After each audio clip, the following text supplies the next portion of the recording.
Sa patuloy na pagpapatibay ng ugnayan para sa kapayapaan at kaayusan, matagumpay na isinagawa ng Sorsogon Police Provincial Office ang oath-taking at Memorandum of Agreement signing kasama ang Anti-Crime Devotees o ACD Sorsogon Kasanggayahan Chapter.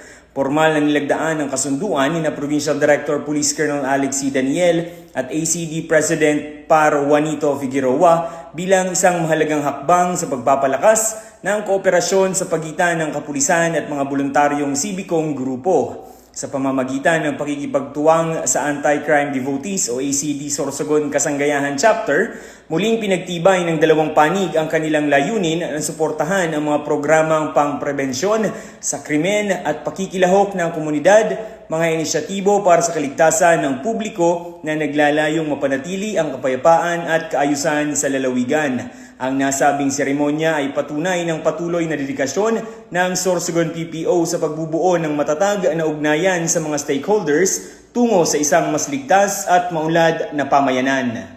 Mula dito sa Sorsogon Police Provincial Office, ako po si Police Corporal Chris Gupela para sa Police News Network. Bagong PNP para sa bagong Pilipinas, serbisyong mabilis, tapat at nararamdaman.